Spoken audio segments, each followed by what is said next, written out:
Hey there, Mrs. Ott here. I just wanted to jump on really quick and make a video explaining the weekly writing packets to you. This is what students are getting on Monday to work on language work and 3.8 work throughout the week. This is what the packet looks like. They have the checklist on the front, a place to put their first name, last name, teacher, letter, date, and a place to check off everything as they complete it, and a place to sign here that says I certify that my work is complete and that I gave my best effort. I looked over my work twice to check for any mistakes. It's a signature, so they need to attempt to write it in cursive. This is a point. All of these checks are a point. The signature is a point. Doing this here helps students work on their soft skills, their ability to follow directions, and it's also an easy 100 if they can get that completed. This is what the board looks like as the students walk into the room.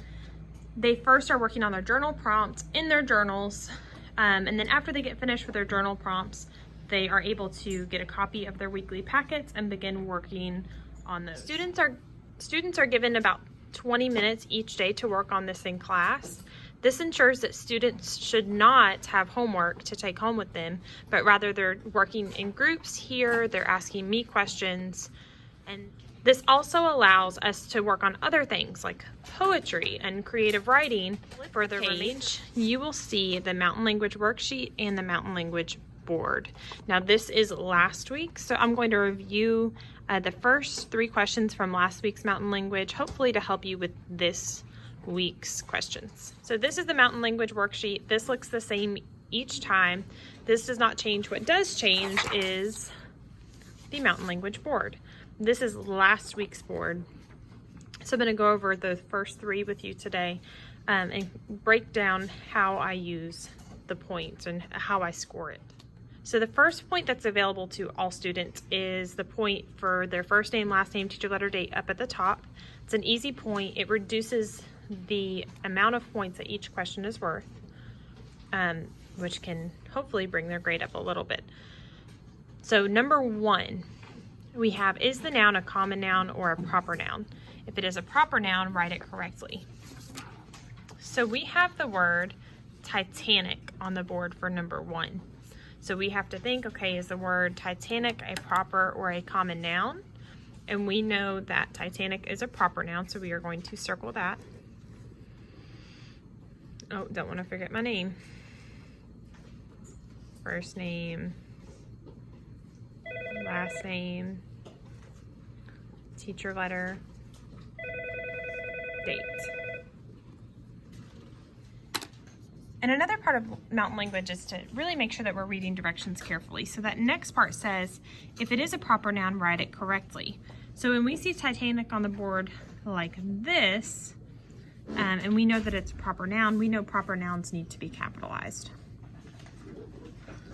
So we are going to write Titanic with a capital T. And I tell the students, we are given dotted lines here to help us work on our handwriting, so those need to be used appropriately. What I see sometimes are students write it like this, and I count that as wrong because we're given those lines, we need to use those. Another thing that I count off for, Titanic is spelled correctly on the board. Actually, all these words are spelled correctly on the board. So if the student misspells the word written here, that's incorrect. They need to be looking back to see, okay, T-I-T-A-N-I-C. Our students in 4th grade can identify letters, so I expect that they're taking the time to make sure that that's spelled correctly. Number 2, so number 2, it says, has the directions there, but I notice on my board I don't have a number 2. So I'm going to skip number 2 entirely and move on to number 3. Number 3 says, show the possession of the subject. So if I look back at my board, it says tails of the dogs. I ask my students on number 3 to find the 2 nouns. So we know that the phrase is either going to be tails dogs or dogs tails. Who owns who, basically? Well, we know that the dogs own the tails. So it's dogs tails. we write that down as it is there. But since we're working on possession, there is that special little punctuation mark that we have to use called an apostrophe. Since the S is already provided here, we put the apostrophe after the S on the noun that is doing the possession. So since dogs owns the tails, we put the apostrophe at the end of dogs. Now usually with a singular noun, like if we just had a tail of the dog, if we did not have plural tails, and if we did not have plural dogs, then whenever we would add that apostrophe, we would have to also add an S.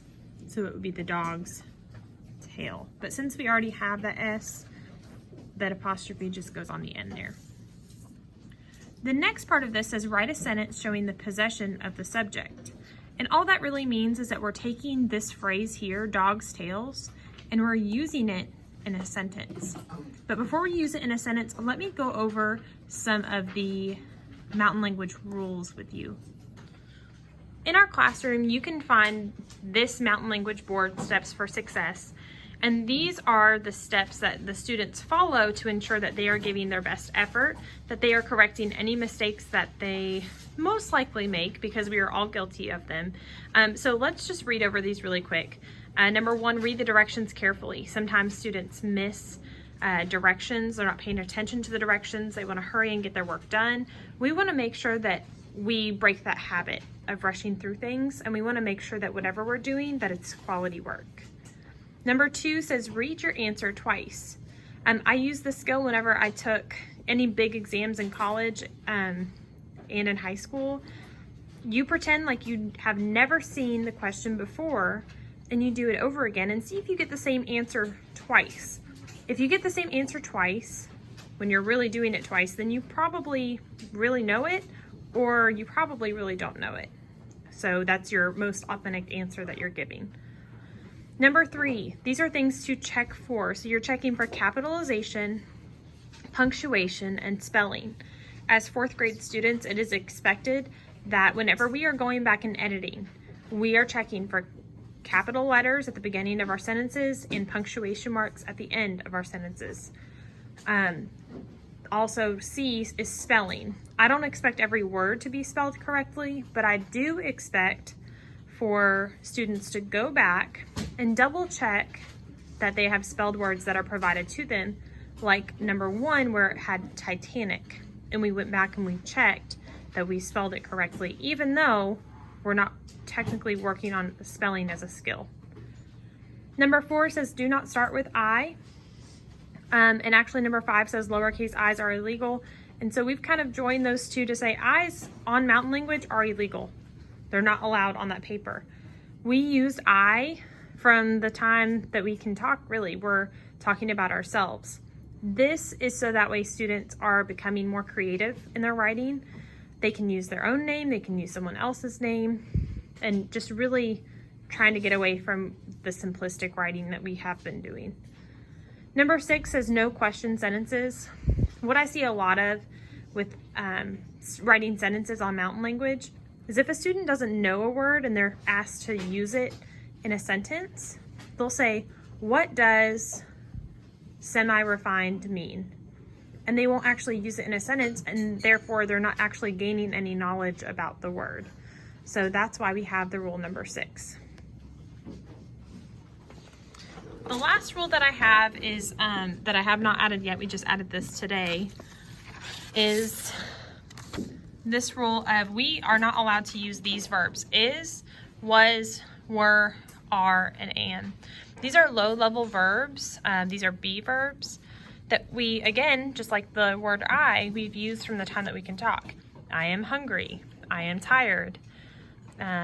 She is at the store. So this is an effort for students to use those higher level verbs. So now that we know those rules of mountain language, Steps for Success, we're going to create a sentence using dogs' tails. So I had this sentence earlier of dogs' tails, and it says, the dog's tails wagged when they smelled my lunch. So as we write that, we are checking, we put a capital, we put our apostrophe in the correct place. We spelled dog's tails correctly. We have a period. And then we know that our verb is wagged. Our verb is not is or are, am, or was. So we're good to go, good to move on to number 5. So number 5 says, write the 2 words that make the compound word. Use this word in a sentence. I hope you didn't think that I forgot about number 4. Number 4 is not on our board, so we are skipping that. Feel free to draw a line in that if you wish. So number 5, we have the compound word scarecrow, which is divided into scare and crow. So we're going to write that down on our board. Okay. So I have written scare and crow down on the board. Notice that they are not capitalized. My students love to capitalize common nouns that are not common, don't you all? Yes. Yes. And so now we have to use the word in a sentence.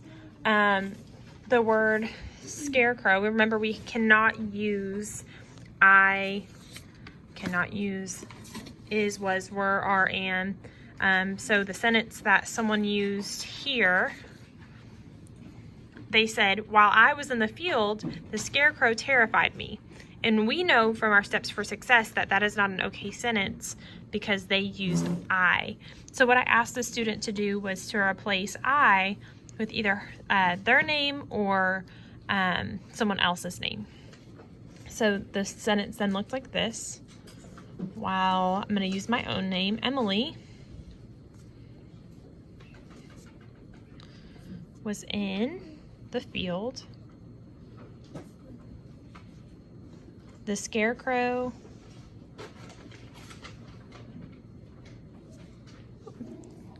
write that W. The scarecrow terrified her. Okay, so now I have this. I have my capital, I have my period. I'm checking, oh, you couldn't see that. My capital, I have my period, and I'm checking my spelling with my board. I'm gonna make sure that I spelled that correctly. And then I hope that what you're thinking is, but you used was. This type of sentence is a passive sentence. What we can do is we could start here really and say the scarecrow terrified Emily while she was in the field. So it could work both ways, which makes terrified my main verb. If you can think of another verb that would fit here to replace was, that's even better. So just as a reminder, that was last week's packet that we just reviewed. This is the packet that students received today. Now the checklist will always look the same, but this board will look different, as well as the 3.8 will look different. So I'm going to do a separate video on the 3.8 to explain that a little bit more. I'm going to try to keep the mountain language videos separate from the 3.8 videos to help me out, to help you all out. So if you're just looking for one or the other, you don't have to sit through a whole one. So if you have any questions, as always, feel free to message me on Dojo or shoot me an email. I'll be happy to help. I hope that if you feel like your student needs any extra help, that you'll sit down just 10-15 minutes at night and maybe watch this video together, work through their current mountain language together. And I look forward to seeing some good results from these kiddos working on these language skills. Thanks.